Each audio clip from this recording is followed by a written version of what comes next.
तो बच्चों basic electricity का पहला चैप्टर चल रहा था जिसका नाम था इलेक्ट्रोस्टैटिक।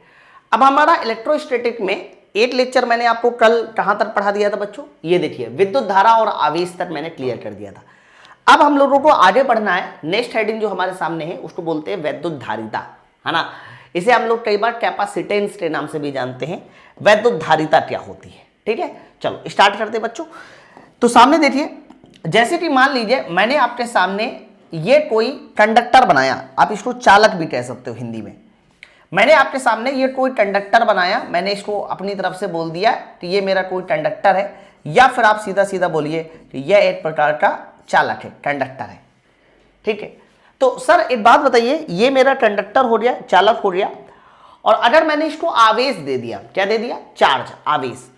तो मान लीजिए मैंने इसको आवेश दे दिया, तो चार्ज इस तरीके से इसके चारों ओर फैल जाएगा। बताइए, चार्ज इसमें चारों तरफ फैल जाएगा। तो हमेशा इस बात को याद रखना, जब भी कभी कोई भी चालक को यानी कंडक्टर को आप आवेश देते हैं तो आवेश हमेशा उसकी सरफेस में होता है, अंदर नहीं होता। समझिए बात को। अगर यही नॉन कंडक्टर होता तो जिस बिंदु पर आवेश देते उसी बिंदु पर रहता, ये प्रॉपर्टी होती है।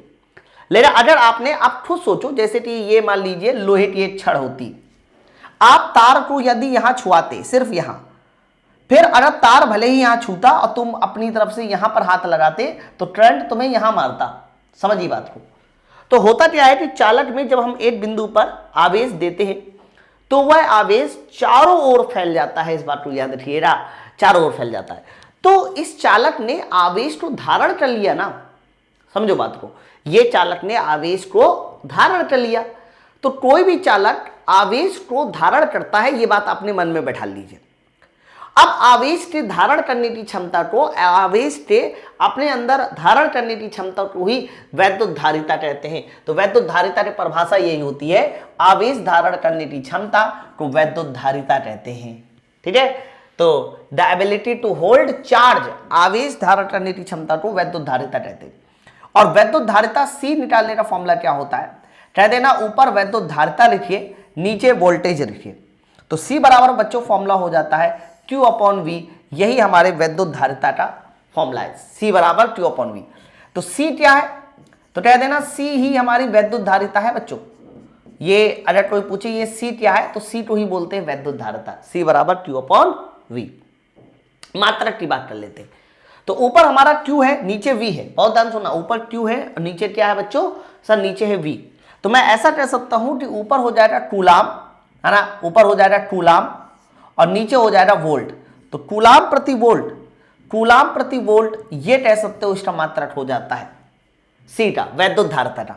लेकिन कूलाम प्रति वोल्ट को हम एक और नाम से भी जानते हैं, वो नाम भी बड़ा इंपॉर्टेंट है बच्चों। कूलाम प्रति वोल्ट को ही एक नाम से और जाना जाता है, इसे बोला जाता है बच्चों फैराड। तो जब भी कभी आपसे धारिता का मात्रक पूछा जाता है तो आप नॉर्मली फैराड ही तो कहते हो। लेकिन फैराड है क्या, तो कह देना फैराड का मतलब होता है कूलाम प्रति वोल्ट। कूलाम प्रति वोल्ट को ही हम लोग क्या बोलते हैं, फैराड, ठीक है। तो समझ में आ गया ना, आवेश धारण करने की क्षमता क्या होती है, वैद्युत धारिता होती है। और वैद्युत धारिता को निकालने का फॉर्मूला क्या है, तो कह देना C बराबर Q/V। सर यही हमारे वैद्युत धारिता को निकालने का फॉर्मूला है, क्लियर है। और अगर कूलाम प्रति वोल्ट बोला जाए तो ये हमारा फैराड हो गया। अब कोई भी चालक होगा, अगर वो गोले के शेप का है, त्रिभुज के शेप का, कैसा भी चालक है, उसके अंदर वैद्युत धारिता अगर निकालनी है तो C बराबर Q/V लगा दीजिए, आंसर आ जाएगा, ठीक है। अब इसी के अनुसार आपको एक और फॉर्मूला याद होना चाहिए कि गोली चालक में वैद्युत धारिता का फॉर्मूला क्या होता है। जैसे कि मान लीजिए मेरे सामने ये गोली चालक है और मैंने इसको आवेश दे दिया, तो आवेश दे दिया तो मैंने बताया ना, ये आवेश इसकी पूरी सरफेस में फैल जाएगा। आप किसी एक बिंदु पर आवेश दीजिए, वही आवेश इसके पूरे सरफेस में बच्चों फैल जाएगा, ठीक है। तो बताइए गोली प्लेट संधारित्र या गोली प्लेट की चालकता की धारिता क्या होती है। तो अगर इसकी पूछी जाए कि मान लीजिए तुम्हारे पास कोई गोली चालक है और बताइए इसकी धारिता क्या होती है, वैद्युत धारिता यानी इलेक्ट्रिक कैपेसिटेंस क्या होती है। तो मैं मान लेता हूं इस गोली चालक की रेडियस कितनी है, तो रेडियस को मैंने R कह दिया। तो इस गोली चालक की धारिता का C का फॉर्मूला बच्चों हो जाता है 4πε0 R। C बराबर 4πε0 × R, ठीक है। तो ये आप डायरेक्ट याद कर लो ये आप डायरेक्ट याद कर लो कि किसी गोली प्लेट की या गोली चालक की धारिता C बराबर 4πε0 इंटू आर होता है। आर क्या है सर? आर इसकी त्रिज्या है। 4πε0 का मान कैसे निकलेगा? तो कह देना 4πε0 का जो मान रखना है आपको वो 1/9 इंटू 10⁹ ये फिट कीजिएगा। याद है ना 1/4πε0 9 इंटू 10⁹ था, तो 4πε0 क्या हो जाएगा 1/9 इंटू 10⁹। तो ये मान जैसे ही आप इसमें फिट करोगे तो आपको फटाफट पता चल जाएगा धारिता कितनी होने वाली है ना। तो गोली चालक की धारिता C बराबर 4πε0, जनरल किसी की धारिता पूछी जाए C बराबर Q/V लगा दीजिए। ठीक, दोनों फॉर्मूले याद रखिएगा। और यहां से देखो साफ साफ पता चल रहा है, अगर आप इस गोले की त्रिज्या को बढ़ा देते हैं, त्रिज्या को क्या कर देते हैं बढ़ा देते हैं, तो आवेश धारण करने की क्षमता बढ़ जाएगी, यानी गोली प्लेट की धारिता बढ़ जाएगी। अब ये तो अंडरस्टूड सी बात है यार, आपने इसकी त्रिज्या बड़ी कर दी तो इसके अंदर ज्यादा से ज्यादा आवेश तो धारण कर सकते हो ना, बस वही मैंने बताया। ठीक है, तो यहां तक बहुत छोटे छोटे फॉर्मूले मैंने बताए। अब इसके बाद आपको बताना है कि किसी आवेशित चालक की हम ऊर्जा कैसे निकाल सकते हैं। ये सब फॉर्मूले आपके डायरेक्ट पूछे जाते हैं, इसलिए याद रखिएगा। जैसे कि मैंने आपसे कहा, मैंने आपके सामने ये कोई कंडक्टर बनाया, मैंने आपके सामने ये कोई कंडक्टर बनाया और इस कंडक्टर को देखिए इस तरीके से मैंने आवेशित कर दिया, मतलब चार्ज दे दिया, चार्ज कर दिया।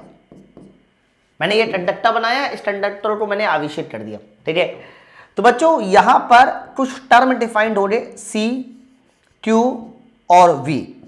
अगर मैं पूछूं कि बताइए C क्या है, तो कह देना C इस चालक की धारिता मान लीजिए सर।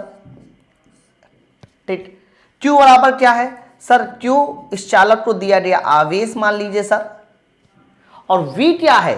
अगर मैं बात कहूं V क्या है, तो V तो बोला जाएगा इस चालक में जो विभवांतर आ जाएगा, वोल्टेज डिफरेंस, या सीधा सीधा बोलिए इस चालक में जो भी विभवांतर होगा वो हमारा V है। तो याद रखना, जब भी कभी किसी गोली प्लेट चालक को या किसी भी चालक को हम आवेश देते हैं तो उसके अंदर एनर्जी आ जाती है। उसके अंदर क्या आ जाती है? एनर्जी आ जाती है। और बच्चों इसी एनर्जी U निकालने का फॉर्मूला होता है 12C × V²। इस एनर्जी को निकालने का पहला फॉर्मूला होता है 12C × V², 12CV²।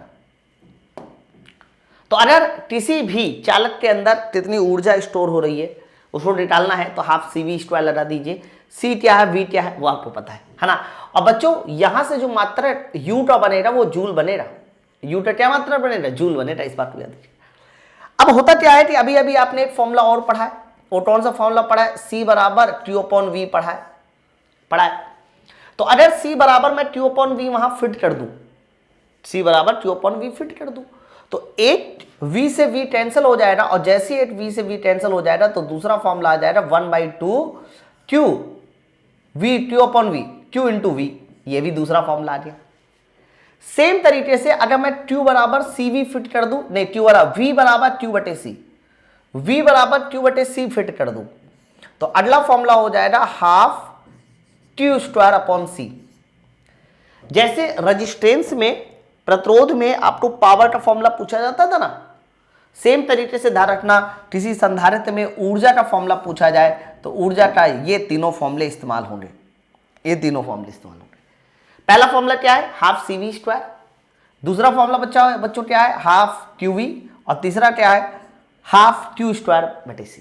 ठीक है, और ये कहां से निकले हैं तीनों फॉर्मूले? कह देना इस वाले फॉर्मूले का इस्तेमाल करना पड़ा है, C बराबर Q/V।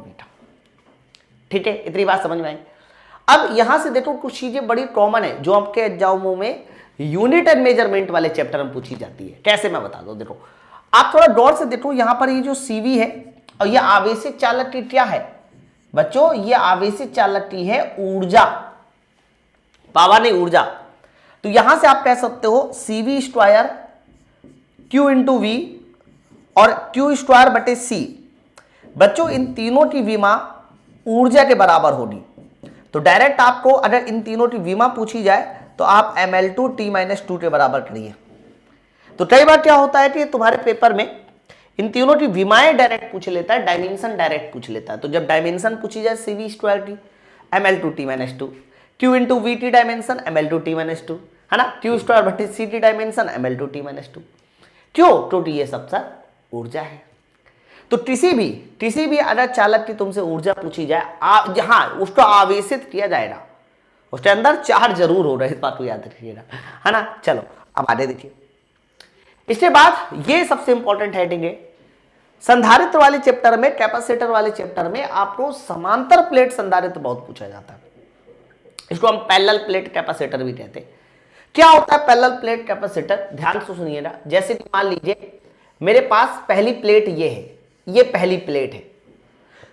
अगर हम इस पहली प्लेट को धनावेश दे दे, यानी प्लस का Q आवेश दे दे, कोई भी आवेश दे दे, तो होगा क्या, इसको आवेश देने के बाद इसके सामने जो बहुत कम दूरी पर दूसरी प्लेट रखी हो रही, बहुत कम दूरी पर दूसरी प्लेट, उसमें ना ऑटोमेटिक अपोजिट डायरेक्शन में चार्ज आ जाता है ना। ये चार्ज आता है इंडक्शन की वजह से।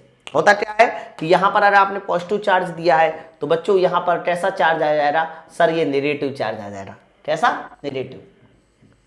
ओके, तो आपने अगर एक प्लेट को या दो प्लेट को आमने सामने रखकर एक को पॉजिटिव चार्ज दिया है तो दूसरी प्लेट में ऑटोमेटिक नेगेटिव चार्ज आ जाता है। एक को नेगेटिव देंगे, दूसरे को पॉजिटिव आ जाएगा। बच्चों इसी को बोला जाता है समांतर प्लेट संधारित्र। समांतर प्लेट संधारित्र। अब देखो ये जो पहली प्लेट है, दूसरी प्लेट है, ये प्लेट एक डंडा नहीं है, ये प्लेट ऐसे प्लेट है पूरा का पूरा। मैं चाहो तो आप 3D डायग्राम भी देखो, ये प्लेट ऐसे प्लेट हो रही, पहली प्लेट, फिर यहां पर इसके हो रही दूसरी प्लेट ऐसे। ओके, लेकिन 3D में दिखाना पॉसिबल नहीं है, इसलिए मैंने आपको यहां पर टेस्ट में दिखाया। सर यहां पर दिखाया मैंने 2D में, ऐसे ऐसे एक दूसरे सामने रख। ठीक, तो बच्चों ये मैंने कहा कि पहली प्लेट दूसरी प्लेट और दोनों में से एक को आवेश दिया तो दूसरे में ऑटोमेटिक अपोजिट डायरेक्शन का चार्ज आ जाएगा। यही कहलाता है पैरेलल प्लेट संधारित्र। इसमें सबसे पहले खास बात ये होगी कि इनके बीच की दूरी को हम लोग d मानेंगे। दोनों प्लेट के बीच की दूरी को क्या माना जाएगा? d। तो आपसे कोई पूछे d क्या है तो कह देना प्लेटों के बीच की दूरी, प्लेटों के बीच की दूरी। तो बच्चों d क्या है? प्लेटों के बीच की दूरी है। उसके अलावा एक चीज और मानी जाएगी ए होगा प्लेट का एरिया, प्लेट का एरिया।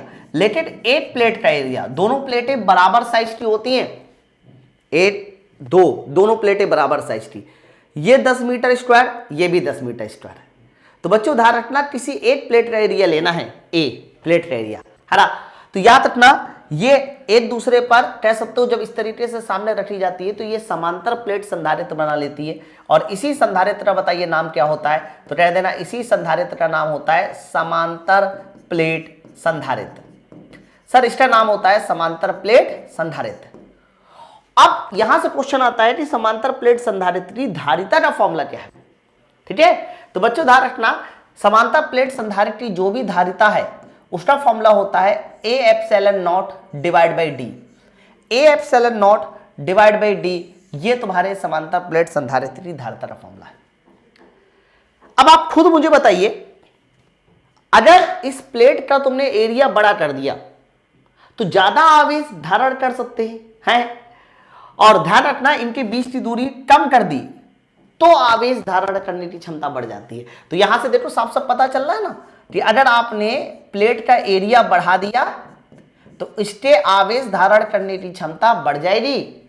और दूसरा सर बीच की जो डिस्टेंस है, दूरी है, सर वो उल्टे में है, दूरी कम कर दी तो आवेश धारण करने की क्षमता बढ़ जाएगी। समझिए बात को। तो मेरे कहने का अर्थ ये है कि अगर आप इस समांतर प्लेट संधारित्र की धारिता को बढ़ाना चाहते हैं, ज्यादा से ज्यादा आवेश धारण करना चाहते हैं, तो आप इसके एरिया को बढ़ा दीजिए तो धारिता बढ़ जाएगी, डिस्टेंस बीच की दूरी कम कर दीजिए तो धारिता बढ़ जाएगी। ठीक है, तो फॉर्मूला जरूर याद रखिए, C बराबर A epsilon not upon D.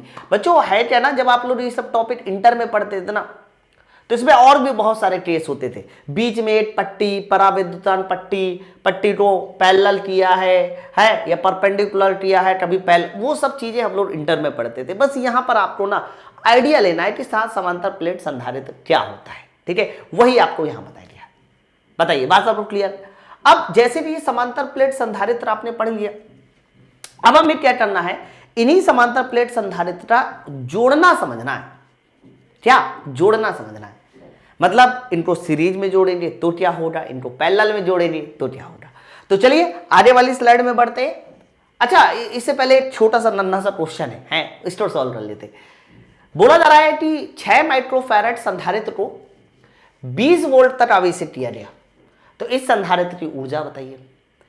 अब इस बार देखो, अगर मैं इसके सोल्यूशन की बात करता हूं तो इस क्वेश्चन का सोल्यूशन कैसे करेंगे हमें, तो आप कहना कि यहां पर इन्होंने धारिता दे दी है, संधारित्र की धारिता दे दी है, कितनी धारिता दी है, तो बच्चों धारिता दी है 6 माइक्रोफैराड।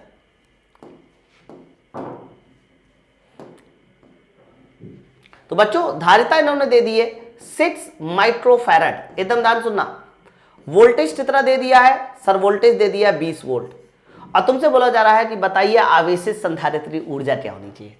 तो आप मुझे बताइए ऊर्जा का फॉर्मूला क्या होता है, कह देना ऊर्जा का फॉर्मूला होता है हाफ CV²। बताइए यही होता है हाफ CV²। तो अगर हाफ CV² ऊर्जा का फॉर्मूला होता है तो कैसे पुट करेंगे, सी की वैल्यू 6 माइक्रोफैराड है, तो 6 तो चलो ठीक है, माइक्रो को हटा के 10⁻⁻6 लगा दीजिए, है ना। V 20 है तो 20 का बच्चों हो जाएगा स्क्वायर, हाफ CV² है ना, ये देखो, ठीक है। अब आप बताइए इसको सॉल्व कर सकते हैं ना, कितना आंसर आ जाएगा, सॉल्व कर लीजिए, ध्यान से सुनना। 6/2 3 और 3 3 3 3 और यहां से 2 का स्क्वायर भी तो बनेगा ना, 2 का स्क्वायर भी तो बनेगा 4 4 3 12, ठीक है। तो यार 2 से 2 कैंसिल कर दीजिए, 12 तो आना ही आना है बच्चों, 12 तो आना ही आना है। अब देखो यहां पर 10⁻2, यहां 10⁻⁻6 सर, यहां पर 10⁻2, यहां 10⁻⁻6, तो इसका मतलब 10⁻⁻4 जूल के साथ जाएगा, 12 गुणे 10⁻⁻4 जूल, ये तुम्हारे क्वेश्चन का आंसर हो जाएगा। चेक कीजिए, ओके। तो अगर आपको इस तरह से CV देकर तुमसे एनर्जी पूछी जाती है तो याद रखना बड़ा आसान होता है, हाफ CV² मैंने लगा दिया और सीधा सीधा 6 माइक्रोफैराड था, वैल्यू पुट की और देखिए स्क्वायर काटे आंसर बता दिया, ठीक है, कोई दिक्कत नहीं ना। तो इस तरह के सवाल भी आ सकते हैं। अब आगे देखिए, तो मैंने आपको बताया कि हम लोग अब पढ़ने वाले हैं संधारित्र का जोड़ना। तो जैसे आप लोग रेजिस्टेंस का जोड़ना पढ़ा करते थे ना, प्रतिरोधों का, सेम तरीके से संधारित्र का जोड़ना भी होता है। एक होता है सीरीज कनेक्शन और बच्चों दूसरा होता है तुम्हारा पैरेलल कनेक्शन।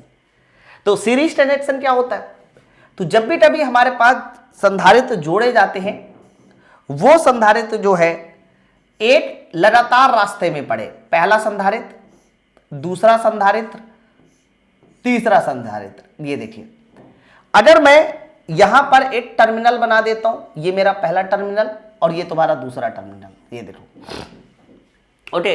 इनके नाम भी दे देते हैं, मान लीजिए इसको मैंने ए टर्मिनल बोल दिया और बच्चों मैंने इसको बी टर्मिनल बोल दिया, ए टर्मिनल बी टर्मिनल। तो बच्चों अगर मैंने यहां एक को ए टर्मिनल कह दिया, दूसरे को बी टर्मिनल कह दिया, एक की धारिता तो मैंने C1 कह दिया बच्चों, दूसरे की धारिता तो C2 कह दिया और तीसरे की धारिता तो C3। अब ये कैसे पता चलेगा, ये सर सीरीज कनेक्शन, ये कैसे पता चलेगा, तो कह देना बिल्कुल सर ये तुम्हारा सीरीज कनेक्शन ही है। ऐसा इसलिए मैं बोल सकता हूं क्योंकि इन तीनों के रास्ते में, या यूं कहिए कि ये तीनों एक ही रास्ते में लगे हैं।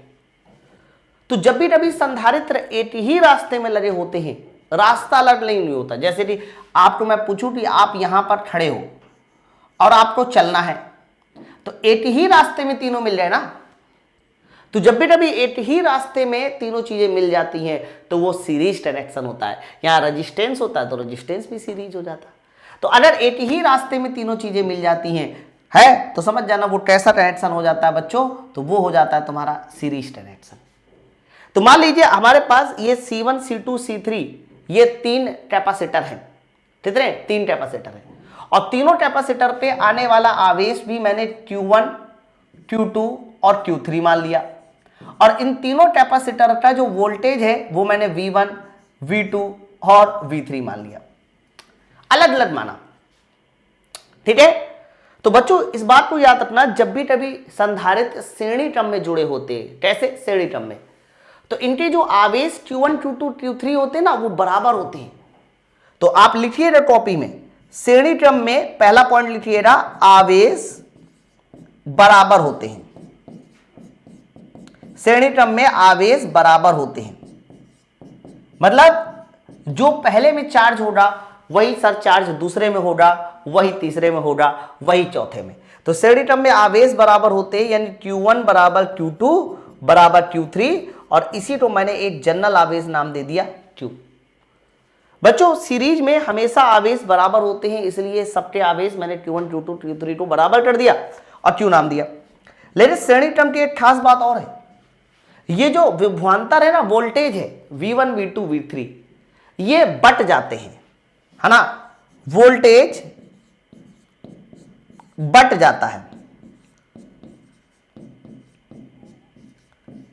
वोल्टेज बढ़ जाता है सर, इसका क्या अर्थ है, थोड़ा समझाइए। तो वोल्टेज बढ़ जाने के लिए मुझे क्या करना पड़ेगा, यहां से इस सर्किट को कंप्लीट करना पड़ेगा, और कंप्लीट करने के बाद एक बैटरी लगानी पड़ेगी। ये देखिए ऐसे। तो मैंने इस सर्किट को कंप्लीट करते हुए यहां पर एक बैटरी लगा दी, और बैटरी का जो वोल्टेज है वो मैंने V कह दिया। बैटरी का वोल्टेज क्या कह दिया, V। तो वोल्टेज बढ़ जाने का मतलब ये है कि अगर टोटल वोल्टेज V है तो इसी V का हिस्सा V1 V2 V3 होंगे। समझ रहे बात को, मतलब क्या, मतलब ये है कि अगर टोटल वोल्टेज 100 वोल्ट था, तो अगर एक में 30 दिया है, दूसरे में 40 दिया है, तो यहां पर 30 जाएगा, ताकि टोटल तुम्हारा 100 हो सके। वोल्टेज बढ़ जाता है, और वोल्टेज बढ़ जाने का मतलब ये हुआ कि नेट वोल्टेज बराबर V बराबर V1 plus V2 plus V3, याद रखिएगा, ठीक है। तो सीरीज क्रम का सबसे पहला रिजल्ट क्या कहता है, कहना सीरीज क्रम का सबसे पहला रिजल्ट होगा कि भाई आवेश, और आप खुद सोचो यहां से जो भी आवेश चलेगा, मान लीजिए यहां से Q आवेश चला, वो Q आवेश सभी में Q Q Q जाएगा, इसलिए Q1 Q2 Q3 बराबर होके Q हो गया। वोल्टेज बटेगा, यानी अगर यहां का वोल्टेज V है तो इसमें V1 होगा, इसमें V2, इसमें V3, लेकिन V1 V2 V3 का योगफल V के बराबर होगा। ठीक है, तो पहले दो बातें समझ में आ रही सबको। अब देखो, मुझे तो ये बताना है, मुझे तो सर ये बताना है कि अगर ये C1 C2 C3 श्रेणी क्रम में लगे हैं, तो बताइए इसकी नेट धारिता कितनी होनी चाहिए, यही तो मुझे बताना है कि C1 C2 C3 अगर श्रेणी क्रम में लगे हैं तो इसकी नेट धारिता क्या होनी चाहिए। तो बच्चों नेट धारिता को निकालने के लिए जो चीज बट जा रही है उस पर फोकस कीजिए, है ना। तो अगर मैं पूछूं कि भाई एक काम करिए, अगर मैं आपसे पूछूं कि नेट वोल्टेज क्या होना चाहिए, तो आपने कहा कि सर देखो जो भी नेट वोल्टेज होगा वो सारे वोल्टेज का योगफल होगा, यानी V1 plus V2 plus V3। Sir net voltage सारे वोल्टेज का बच्चों क्या होगा, योगफल होगा। अच्छा, अब आप मुझे बताइए जरा, C बराबर फॉर्मूला आप लोग क्या पढ़ के आते हो, Q बटे V, या फिर V बराबर पूछा जाए क्या हो जाएगा, तो बच्चों V बराबर हो जाएगा Q अपॉन C। ये फॉर्मूला आप लोग को पता है कि वोल्टेज V बराबर होता है Q अपॉन C, बताइए होता है। अगर वोल्टेज V बराबर Q अपॉन C है तो V1 बराबर क्या लिख देंगे, तो कहना V1 बराबर हो जाएगा Q1 upon C1, Q1 upon C1। V2 बराबर Q2 अपॉन C2, सेम तरीके से V3 बराबर हो जाएगा Q3 upon C3। Okay, V net क्या हो जाएगा सर, V नेट हो जाएगा नेट चार्ज Q और बटे डिवाइड बाई C नेट। भाई मैंने वोल्टेज V की जगह पर Q अपॉन C को पुट कर दिया, और जहां जहां जैसी जैसी वैल्यू थी, यानी पहले वाले कैपेसिटर के लिए जो आपका V1 होगा वो हो जाएगा Q अपॉन C1, दूसरे वाले कैपेसिटर के लिए Q2 अपॉन C2, ये इसी तरह से जो नेट वोल्टेज होगा वो नेट चार्ज बटे C नेट। लेकिन आपने कहा कि सर श्रेणी क्रम में आवेश बराबर होता है, Q1 Q2 Q3 बराबर है, तो ये ऊपर वाली लाइन कॉमन होकर कैंसिल हो जाएगी, और जैसे ही ऊपर वाली लाइन कॉमन होकर कैंसिल हो जाएगी बच्चों, तो श्रेणी क्रम में देख लीजिए फॉर्मूला आ जाएगा C नेट बराबर 1 upon C1 plus 1 upon C2 plus 1 upon C3। इसका मतलब ये है कि जब भी कभी संधारित्र का श्रेणी क्रम होगा, तो हमेशा याद रखना नेट रेजिस्टेंस निकालने का फॉर्मूला होगा 1 अपॉन C नेट बराबर 1 upon C1 plus 1 upon C2 plus 1 upon C3, यानी इसे उल्टा काटे जोड़ना रहेगा। कैसा उल्टा काटे, बताइए। अब मैं दूसरी बात करता हूं, अगर उल्टा काटे जोड़ना है सर ठीक है, मैं मान लेता हूं, अगर ये सिर्फ 2 होते, सिर्फ 2, तो सिर्फ 2 के लिए सी नेट बराबर आ जाता 1/C1 प्लस 1/C2। बताओ, अगर एलसीएम ले लेता मैं इसमें, तो बच्चों एलसीएम लेने के बाद सिर्फ 2 के लिए फॉर्मूला हो जाता सी नेट बराबर C1 C2 divide by C1 plus C2। तो बच्चों ध्यान रखना, सिर्फ 2 के लिए होता, सिर्फ 2 के लिए होता, तो 2 के लिए ध्यान रखना सी नेट बराबर हो जाएगा C1 C2 divide by C1 plus C2, ये 2 के लिए हो जाता। तो ये 2 के लिए हो गया। लेकिन कई बार क्या आता है, मान लीजिए बराबर कैपेसिटेंस होती, मतलब C1 C2 C3 बराबर होते, है ना। तो एक कंडीशन यहां से और नोट डाउन कर लेना कि if C1 is equal to C2 is equal to C3, यानी ये सब बराबर होते और काफी लंबा बराबर होते। तो जब ये सब लंबे बराबर होते हैं, मतलब कई सारे बराबर होते हैं, तो ध्यान रखना उस समय नेट कैपेसिटेंस निकालने का फॉर्मूला हो जाता है C बराबर C नेट बराबर C अपॉन N। बच्चों C अपॉन N मतलब पता है क्या हुआ, मतलब ये हुआ कि जैसे 10 कैपेसिटर सीरीज में लगे होते, 10 कैपेसिटर सीरीज में लगे होते और सबके बराबर कैपेसिटेंस होती, धारिता बराबर होती, तो C/10 कर देते, है ना। मान लीजिए 50 माइक्रोफैरड के 10 संधारित्र सीरीज में लगे, तो नेट पूछ लेता 50 50 50 50 लगे होते, तो आप सीधे सीधे 50/10 कर दो, है ना। तो बच्चों ध्यान रखना ये दोनों फॉर्मूले हम लोग डायरेक्ट लगाएंगे, तो सीरीज के लिए उल्टा फॉर्मूला आता, रेजिस्टेंस का उल्टा आता। रेजिस्टेंस में R1 प्लस R2 पढ़ते थे, कैपेसिटेंस उल्टा है ना। चलिए ये सीरीज कनेक्शन हो गया। इसके बाद कैपेसिटेंस का आपको समांतर कनेक्शन भी पढ़ना है, समझना है क्या होता है सर कैपेसिटर का समांतर कनेक्शन। मैं बताता हूं, जैसे कि मान लीजिए ये आपने पहला कैपेसिटर लगाया बच्चों, ये आपने दूसरा कैपेसिटर लगाया, और बच्चों ये लगाया मैंने तीसरा कैपेसिटर, और ये तीनों कैपेसिटर जो है अलग अलग रास्ते में लगा है। और जब कैपेसिटर अलग अलग रास्ते में लगा हो तो समझ जाना सर वो तुम्हारा कैसा है, तो अलग अलग रास्ते में लगाया हुआ कैपेसिटर हमेशा समांतर कनेक्शन लाता है। ये देखिए सर ये अलग अलग रास्ते में, ठीक है। तो मैंने क्या किया, इसके कॉम्बिनेशन को एक बैटरी से भी जोड़ दिया, ये देखिए, और ये बैटरी मैंने मान ली सर ये बैटरी V वोल्टेज की है, V वोल्टेज की है, ठीक है। तो आप मुझे बताइए अगर मैं इसको पहला संधारित्र बोल दूं बच्चों, इसको दूसरा संधारित्र बोल दूं, चलो कैपेसिटेंस लिख देते हैं, ये इसकी कैपेसिटेंस C1, इसकी C2, इसकी C3, है ना। तो आप मुझे अब बताइए यहां से जो भी हमारा आवेश जाएगा, मान लीजिए इससे Q आवेश निकला, कैसा Q आवेश, तो Q आवेश यहां तक तो पहुंचेगा, लेकिन इस बार देखो रास्ते अलग अलग है, और जब भी कभी रास्ते अलग अलग होते हैं, आप यहां पर खड़े हो गए, एक रास्ता इधर चला गया, एक इधर एक इधर, जब भी कभी रास्ते अलग अलग होते हैं बच्चों, हमेशा याद रखना वो कौन सा कनेक्शन हो जाता है सर, वो हो जाता है समांतर क्रम। वो कौन सा क्रम हो जाता है सर, समांतर क्रम, पैरेलल कनेक्शन। अब हम लोग मान लेते हैं ना, तो यहां से सर देखो Q आवेश यहां तक पहुंचा, यहां तक Q आवेश, मान लीजिए पहले वाले कैपेसिटर में जाने वाला चार्ज हो गया Q1, दूसरे वाले में जाने वाला चार्ज हो गया Q2, और तीसरे वाले में जाने वाला चार्ज Q3, ठीक है। दूसरी चीज, जब भी कभी बात समांतर क्रम की करते हैं ना, तो वोल्टेज हमेशा बराबर होते हैं। मतलब अगर मैं यहां का वोल्टेज V1 कह दूं, इस कैपेसिटर का, इस कैपेसिटर का V2 कह दूं, इसका V3 कह दूं, समझ रहे हैं ना बात को। तो मैं जो बात बता रहा हूं ध्यान सुनना सर, समांतर क्रम में क्या होता है, समांतर क्रम का सबसे पहला पॉइंट, समांतर क्रम में वोल्टेज समान होता है, वोल्टेज समान होता है, समांतर क्रम में वोल्टेज समान होता है बच्चों। अगर वोल्टेज समान है तो इसका मतलब क्या है कि V1 बराबर V2, है ना, बराबर V3, और यही तुम्हारा नेट वोल्टेज V के बराबर होगा, वोल्टेज समान होता है। दूसरा सर, समांतर क्रम में आवेश बढ़ जाता है, आवेश बढ़ जाता है, समांतर क्रम में आवेश बढ़ जाता है, क्योंकि रास्ते अलग अलग है, और रास्ते अलग अलग है तो आवेश बढ़ ही जाएगा। तो आवेश बढ़ जाने का मतलब क्या हुआ कि जो Q आवेश था वो 3 रास्तों में बट गया, यानी Q1 plus Q2 plus Q3 but गया, इसलिए मैंने तीनों का योगफल कर दिया। ओके, तो समांतर क्रम में क्या चीज समान होती है, क्या चीज बढ़ जाती है, तो कहना समांतर में सर वोल्टेज समान होता है, ये देखो, और आवेश बढ़ जाता है। क्लियर। अब इसी आवेश के बढ़ जाने को हम उठा लेते हैं, इसको उठा लेते हैं, इसको। अब बताइए, आपने पढ़ रखा है C बराबर Q अपॉन V, और मैं आपसे पूछूं Q बराबर कितना हो जाएगा, CV। बताइए Q बराबर CV, ये आपने समझ लिया। तो अगर Q बराबर CV है तो आप Q बराबर CV यहां पुट कर दीजिए।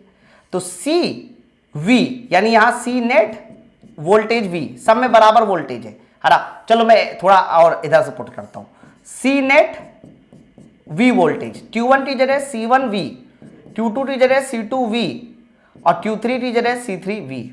बताइए, तो V से V कॉमन होके कैंसिल आउट हो जाएगा सबसे। तो समांतर क्रम में नेट आ गया C1 plus C2 plus C3। तो बच्चों संधारित्र के समांतर क्रम में ध्यान रखना C1 plus C2 plus C3 होता है, ठीक है।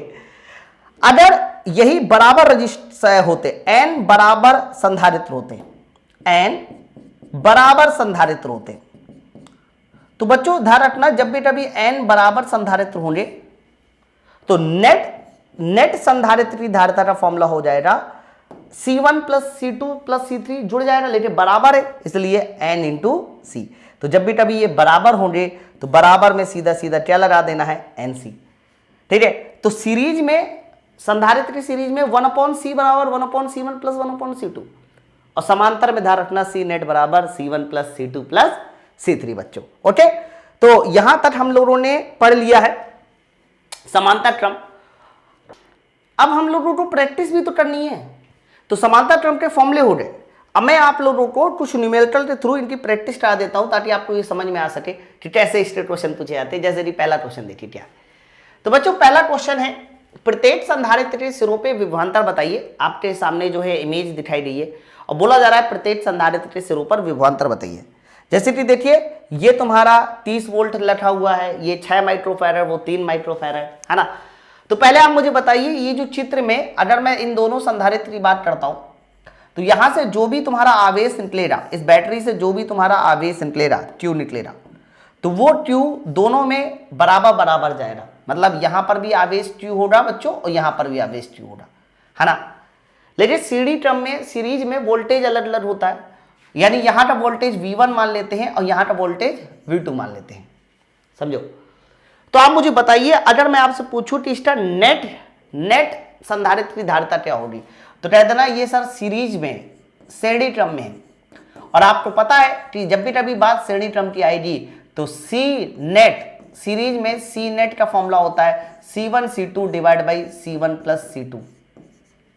ओके, तो आप मुझे बताइए अगर C नेट निकालना है C1 प्लस C2 करके, तो ये तुम्हारा 6 गुणे 3 बटे 6 प्लस 3 और 6 प्लस 3 9। तो यहां से नेट संधारित्र की धारिता कितनी आ गई, तो कह देना 2 माइक्रोफैराड आ गई। तो संधारित्र की धारिता यहां से कितनी निकल के आ रही बच्चों, 2 माइक्रोफैराड निकल के आ रही है, ठीक है, 2 माइक्रोफैराड। तो ये नेट धारिता आ रही। हालांकि नेट धारिता मुझसे पूछी नहीं रही थी, मुझे तो पूछा गया था संधारित्र में अलग अलग वोल्टेज V1 V2 बताइए। अब आपको करना क्या है, यहां से नेट आवेश निकालना पड़ेगा कि Q कितना निकलेगा। तो Q बराबर फॉर्मूला क्या होता है ना, तो C बराबर Q अपॉन V। तो देखो C बराबर होता है Q अपॉन V।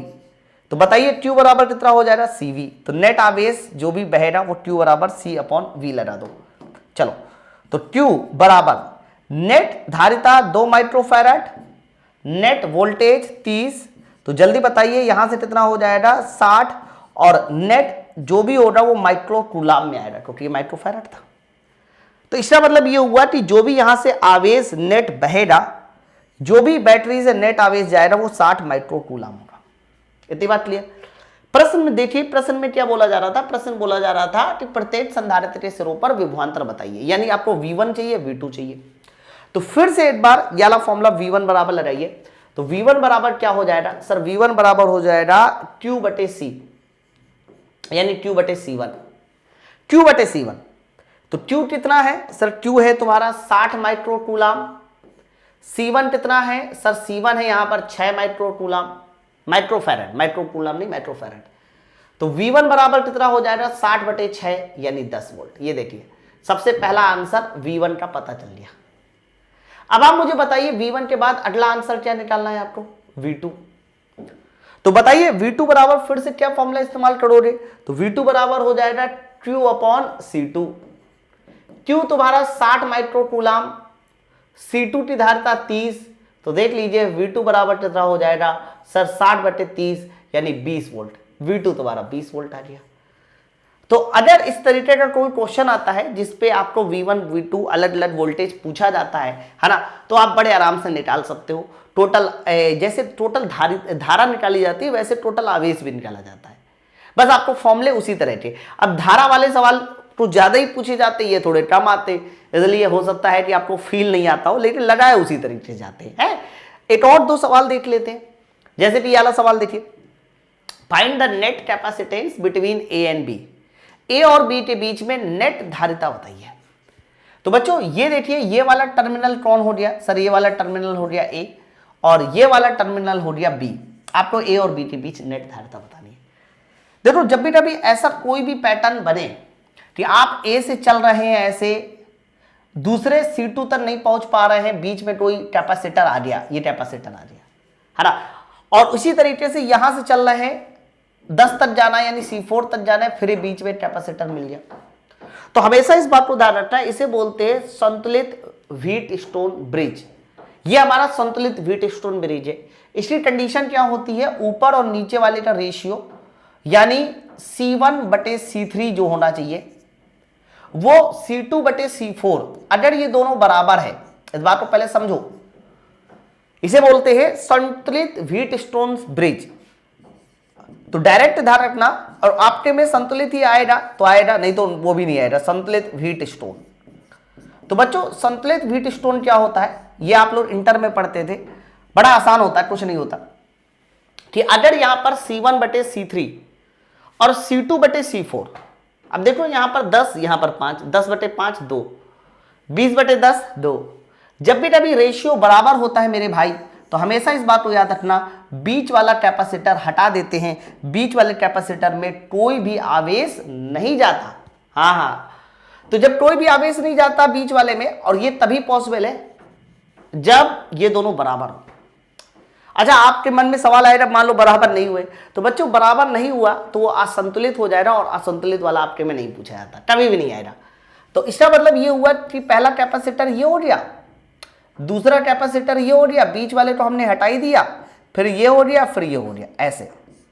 ठीक है, ये तुम्हारा क्या हो गया, ये तुम्हारा ए हो गया, ये तुम्हारा बी हो गया। अब तो बड़ा आसान हो गया ना सवाल तो सॉल्व करना। नेट धारिता बड़े आराम से निकल सकती है। सर ये 10 माइक्रोफैरड, ये 20 माइक्रोफैरड, ये 5 माइक्रोफैरड, और ये तुम्हारा 10 माइक्रोफैरड। तो बच्चों यहां ये 10 और 20 एक ही रास्ते में, इनको सीरीज जोड़ दो। 5 और 10 एक ही रास्ते में, इनको सीरीज जोड़ दो, तो इन दोनों का सीरीज क्या आएगा, तो याद रखना संधारित्र का सीरीज डायरेक्ट नहीं जुड़ता, उल्टा होकर जुड़ता है, संधारित्र का सीरीज है, तो इस दोनों का सीरीज हो जाएगा C1C2 divide by C1 + C2। ठीक है, तो बताइए इन दोनों का सीरीज कितना आने वाला है, सर 20/3 आने वाला है। सर इन दोनों का सीरीज निकाल दो, तो इन दोनों का सीरीज हो जाएगा C1C2 divide by C1 + C2। Okay, तो आप मुझे बताइए इन दोनों का सीरीज कितना आने वाला है, ठहर देना, 5 × 15 10/3, ये देखो। तो आपने ऊपर वाले का सीरीज नीचे वाले का सीरीज निकाल लिया। अब इन दोनों का समांतर करना होगा, समांतर से आपको नेट कैपेसिटर पता चल जाएगी। संधारित्र का समांतर डायरेक्ट जुड़ता है, यानी 20/3 और 10/3 को उठा के जोड़ दीजिए डायरेक्ट, तो बताइए 20/3 + 10/3 30/3, और 30/3 का मतलब हो गया 10 माइक्रोफैरड। तो नेट धारिता का आंसर आ गया 10 माइक्रोफैरड। नेट धारिता का आंसर क्या आ गया, 10 माइक्रोफैरड। तो कभी भी आपके सामने इस तरह का क्वेश्चन दिखाई दे कि बताइए ये क्या होता है, तब भी आपको क्लियर होना चाहिए, हाँ ये 10 माइक्रोफैरड है। ओके, कैसे जोड़ा गया है ये देख लीजिए। अब आगे बढ़ते हैं, इसी तरह का एक और नन्हा सा क्वेश्चन देखिए, इसको भी कैसे लगाया जाएगा।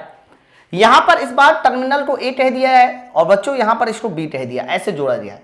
आपको बताना है नेट धारिता कितनी होनी चाहिए, find net capacitance between A and B.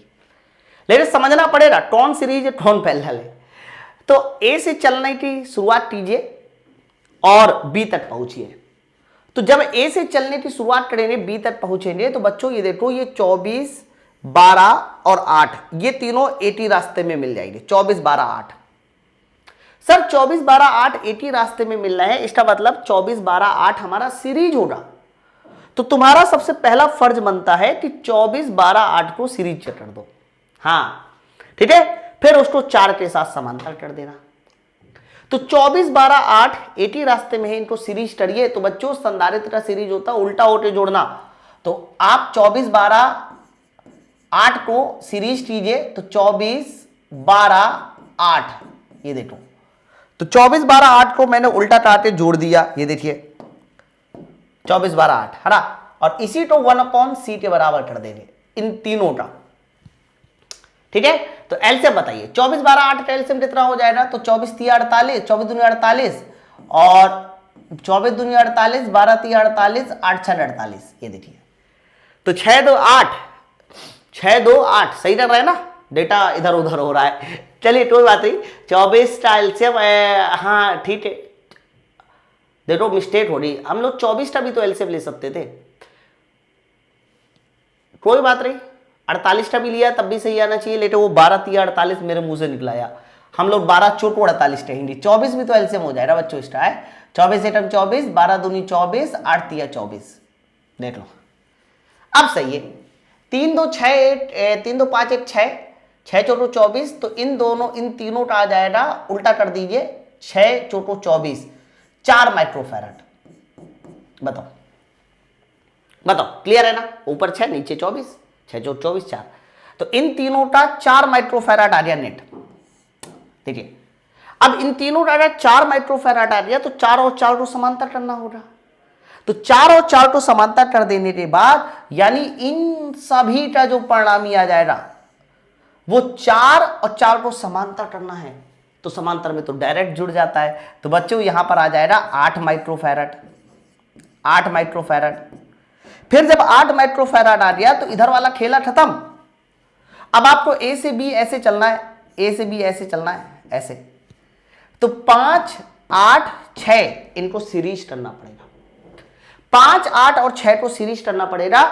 इसीलिए, और सीरीज का मतलब होता है उल्टा काट के जोड़ना। तो 5 ये 8 है ना, और ये तुम्हारा कितना हो जाएगा बच्चों? सर ये हो जाएगा तुम्हारा 6, इनको सीरीज करना पड़ेगा। सीरीज का मतलब होता है बच्चों उल्टा काट जोड़ना। ये तुम्हारा नेट आएगा, ये तुम्हारा नेट आएगा। तो संधारित्र में अगर आपको सीरीज चाहिए तो आपको उल्टा काट जोड़ना पड़ेगा। तो आपने इनका पहले सीरीज निकाला, 4 आया, फिर 4 और 4 का समांतर किया, डायरेक्ट जोड़ते 8 आया, 5 और 8 का 6 का वो कर दिया, सीरीज कर दिया। एलसीएम ले लीजिए, तो एलसीएम कितने का आने वाला है?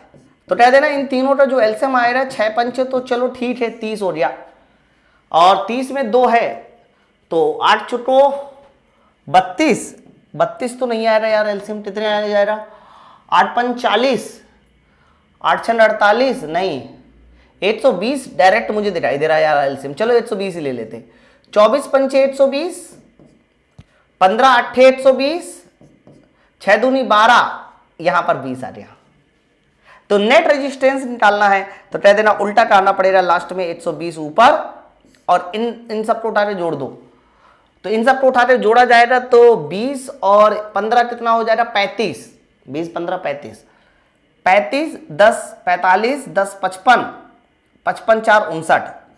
बहुत अजीब सा आंकड़ा आया, 120/59 है एक्चुअली वे 120/59, ये बड़ा अजीब सा आंकड़ा आया है ना। एक बार आप लोग भी मैच डाल लीजिए ना, हम लोगों ने कैलकुलेशन में कहीं मिस्टेक तो नहीं की है।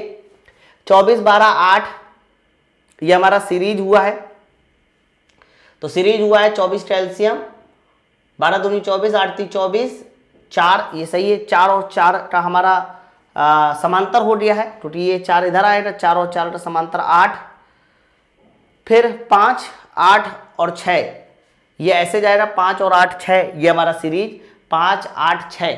तो सीरीज का मतलब होता है उल्टा काट के जोड़ना, बिल्कुल एकदम सही है। तो एलसीएम कितने का हो गया? 120 का हमने एलसीएम लिया है, और 24 5 120, 15 8 120, ठीक है, और 20 छट्टा 820, ये भी सही है। ये 44 और 15 59, सही है यार, एकदम सही है ना। ठीक है, तो ऑप्शन नंबर हमारा जो भी होगा, मतलब ये मेरा थ्योरी का क्वेश्चन था। आगे बढ़ते हैं, अब अगला सवाल देखिए। बोला जा रहा है, ये भी सवाल बढ़िया ठास है। इन्होंने इस तरह से कुछ संधारित्र दे रही है, प्रत्येक संधारित्र के स्वरूप पर विभवांतर बताइए, है ना। यहां पर 240 वोल्ट दिया है, ये 5 ये 5 ये 5 ये 5, है ना। प्रत्येक संधारित्र के स्वरूप पर वोल्टेज बताना है, निकल आएगा। आवेश तो बराबर कर दीजिए, पहले तो आवेश डिस्ट्रीब्यूट कीजिए। तो कह देना अगर ये 240 है तो बच्चों ये इसके सिरों पर भी 240 वोल्ट ही होगा। तो एक काम करते हैं, पहले मैं इसकी नेट निकाल देता हूं। नेट कैसे निकलेगा, और आपको अगर ये चीज कठिन लग रही हो ना, तो इसको डायग्राम को आप ऐसे बना लीजिए, फिर वो आपको आसान लगेगा। पहला संधारित्र ऐसे बना दीजिए, नीचे वाला, फिर इसके बाद बाकी बचे 3 संधारित्र ऊपर वाले ब्रांच में लगा दीजिए।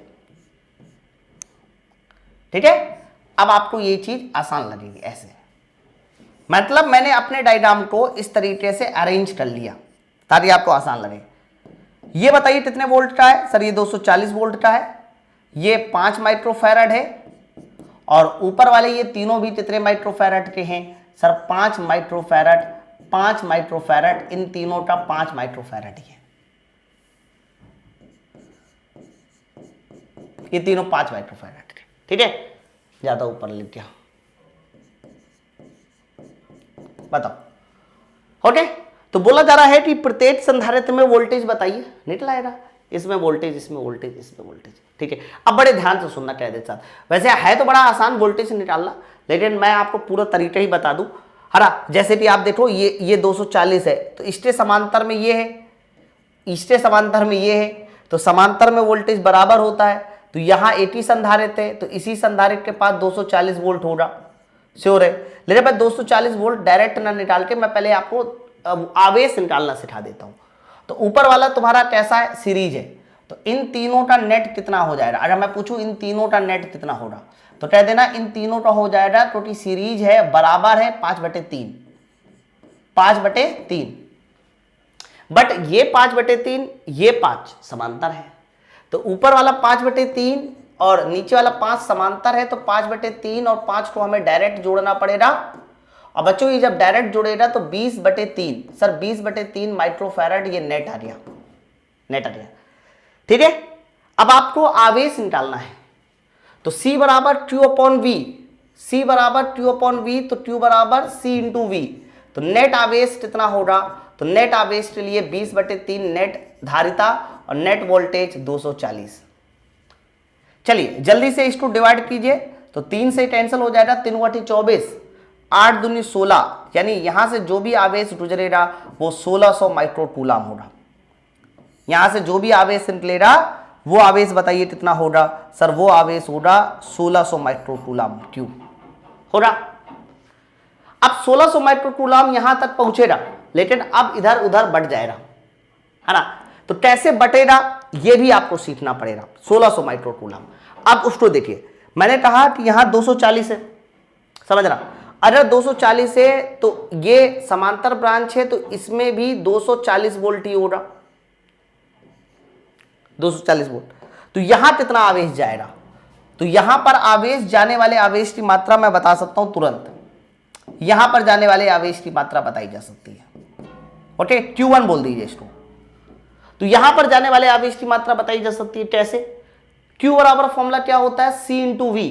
तो C/V इंटर मल्टीप्लाई कर दीजिए, तो 24 पंचे 120, यानी 1200 माइक्रोकूलम यहां पर जाएगा, 1200 माइक्रोकूलम, 1200, 24 पंचे 120, तो 24 पंचे 120 यानी 1200 माइक्रोकूलम यहां पर जाएगा।